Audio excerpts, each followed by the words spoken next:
Good evening and welcome to the Tuesday, June 1st meeting of the Fitchburg City Council. I now call this meeting to order.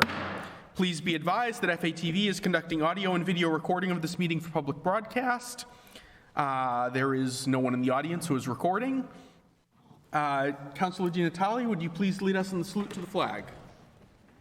I pledge allegiance to the flag of the United States of America and to the republic for which it stands, one nation, under God, indivisible, with liberty and justice for all. Thank you. Madam Clerk, would you please call the roll? President Zarella. Here. Councilor Boschman. Here. Councilor Kucher. Here. Councilor Di Natale. Here. Councilor Fleming. Oh, President, I couldn't hear. Councilor Green. Here. Councilor Hughes. Here. Councilor Schultz. Here remotely. Councilor Squalia. Present. Councilor Van Hazinga. Here. Councilor Walsh. Here. The public had been advised to contact the city clerk's office by noon today regarding any comments of no more than 2 minutes. No such comments have been brought to our attention at this time. And there is no report of the Appointments Committee on the agenda at this time. We will now hear a report from the Committee on Records. Councilor Hughes. Thank you, Mr. President. Mr. President, at this time, our records appear to be in order. Thank you. Motion to accept the minutes? Second. I have a motion and second. If there is no objection, we'll do this by unanimous consent. Seeing none, it is approved. We have a communication from the Pension Reserves Investment Management Board. If there is no objection, we will waive the reading and place it on file with the city clerk's office. Seeing no objection. Report of the Finance Committee. Councilor Di Natale. Thank you, Mr. President. Finance met on May 25th and took up the following orders. 9121, an order that there being hereby is appropriated the sum of $6,875 to be charged against available funds and credited to City Council expense ordinance code supplement. That was adopted.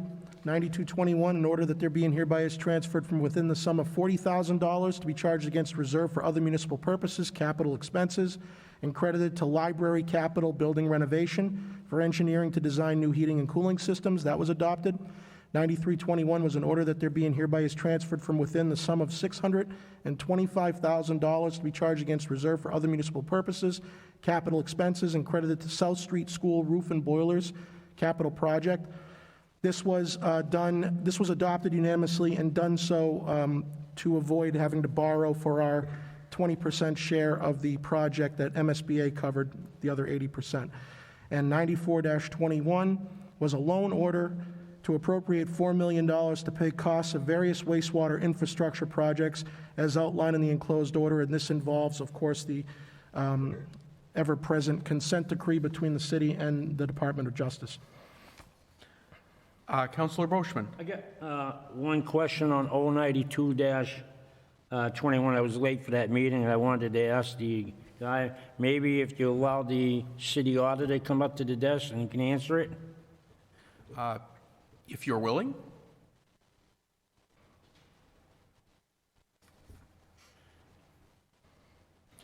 Welcome, Auditor Brooks. Mr. Brooks, I'm gonna ask you again. Are we going forward with the library? And if I'm going to invest $40,000, is it going to take into consideration that we want to renovate that library? And they're going to make it big enough so it will heat the library itself after the renovations and everything? Yes, it's my understanding that this is for the engineering of the project. Right.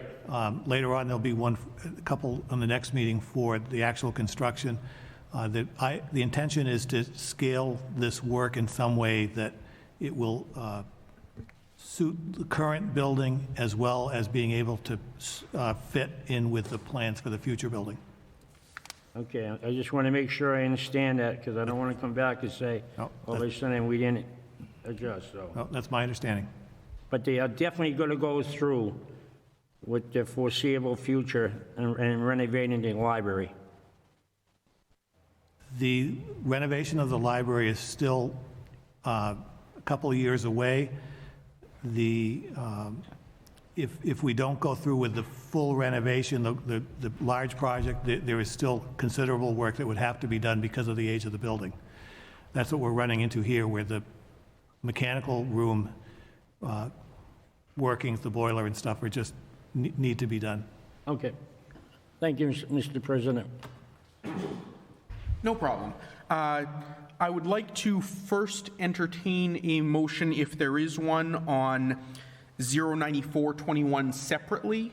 This must be voted by a two-thirds vote. Move to accept. I have a motion and second to approve 09421. Madam Clerk, would you, speaking on the motion? All right, thank you. Madam Clerk, would you please call the roll? Counselor Di Natale. Yes. Counselor Fleming. Yes. Counselor Green. Yes. Counselor Hughes. Yes. Counselor Schultz. Yes. Counselor Squalia. Aye. Counselor Van Hazinga. Yes. Counselor Walsh. Yes. President Zarella. Yes. Counselor Boishman. Yes. Counselor Kucher. Yes. That is unanimous. Motion passes, and the remainder of the Finance Committee report is before the council. Move to Make a motion, we accept. Second. I have a motion and second to accept the remainder of the Finance Committee report. If there is no objection, we will take this by unanimous consent.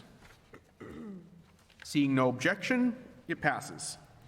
Report of the Public Works Committee. Thank you. The Public Works Committee met on May 25th. 3 petitions and 3 held petitions were taken up. 72-21, Councilor Andrew Van Hazinga and Peter Johnson to install a streetlight at the intersection of Pritchard Street and Wallace Ave. That was granted. 89-21, Councilor Sam Squalia and Elizabeth Walsh to install a berm at both sides of the existing storm drain at 506 Winoosknock Road to prevent further erosion. Approximately 37 feet on one side and 63 feet on the other side to meet existing asphalt berm. That was granted. 90-21, Council Sam Squalia and Marisa Fleming to install a berm at 76 Richardson Road to prevent further erosion. Approximately 70 feet long, connecting from the existing berm to the existing driveway. That was granted. Then we had 3 petitions that were held. 46-20, Councilor Marisa Fleming and Marcus Di Natale to declare Ethia Street a public way. That was withdrawn. 89-20, Councilor Bernie Schultz and resident Alex Freeman of 70 Rainville Ave to remove the no turn on red sign at the intersection of John T. Citrino Memorial Drive and Water Street. That was held.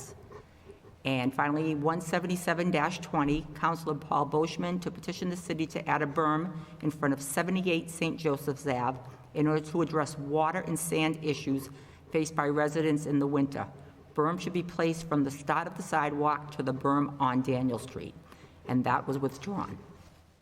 Move to accept. Mr. President, I'd like to pull 177-20 because I'm going to vote against that to give it lead to withdraw. Second. Okay, so you are withdrawing your initial motion? Yes. Okay. All right, I have a motion and second. Wait, so I don't actually have a motion and second, then that was Move to approve all petitions except 17720. Second. Okay. Thank you. I have a motion and second to approve the recommendations of the committee on everything except 17720. Speaking on the motion, if there is no objection, we'll take this by unanimous consent. Seeing no objection, it passes. 17720 is now before the council. Move to accept the report of the committee. Second. I have a motion and second to accept the recommendation of the committee on 17720. Speaking on the motion, Councilor Boishman. I'm voting against that particular move. I would to see it pass, but it doesn't, I don't have the votes, so I understand it. So I want the record to show that I was against the withdrawing. I will take it as a voice vote, and you will have the opportunity to vote against. Councilor Di Natale? Can I just ask, Mr. President, why the committee gave it leave to withdraw? You certainly can. Councilor Fleming? Because they felt that if you're going to do one section, you have to do everything to make everything look uniform instead of doing patchwork pieces. And right now, there is no plan to do that, so they decided to hold it for that reason, or withdraw it for that reason. And money, too. And money. Because right now, even the petitions we do approve are, we're granting them, but don't know when we're actually going to get to them. Okay, thank you. Counselor Squalia? Yes, just on that, on 17720, it largely seemed the issue was, in order to add the berm, there really would need to be sidewalk repair, and the DPW commissioner didn't feel that this, the entire sidewalk would need to be repaired. He didn't feel like he had the resources in order to dedicate to repairing the sidewalk and in order to add the berm at this time. Thank you. Thank you. Anyone further on the motion? Just back to the patchwork. All right. If there's no further comment on the motion, all in favor? Aye. Any opposed? One in opposition. Motion passes 10 to 1. Next, we have an order 02521. Oh, no, I'm sorry. This is from the from the engineering division. We have a report from the Public Works Department Engineering Division requesting that 02521, laying out a portion of Tibbet Circle as a public way as outlined in the enclosed order, be adopted. That I would like to entertain a motion to refer that to the continued public hearing on June 15th. So moved. So moved. Second? I have a motion and second to refer to continued public hearing on June 15th. Speaking on the motion, if there is no objection, we'll do this by unanimous consent. Seeing none, motion passes. Mr. President, I'd like to move 110-21 through 122-21 be sent to Finance Committee. Second. There is no need for a motion, but if there is no objection, we will waive the reading. Seeing no objection, we will waive the reading, and those stand referred to Finance. We also have one petition, 123-21. Councilor Gentili. Mr. President, I'd like to make a motion to amend 123-21. Would you allow me to read it as it stands first? Yes, yes. Thank you. This is Councilor Marcus Di Natale to erect no parking signage along Canton Street in front of the FHA apartments, just across from the Meadowbrook Lane entrance. Cars parked on this side of the street are encroaching on the narrow road and are causing safety concerns.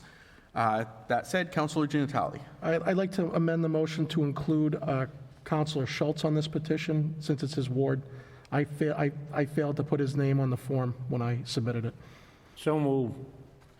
All right. Councilor Schultz, do you wish to weigh in? That's fine. I agree with that. Thank All right, you. just making sure.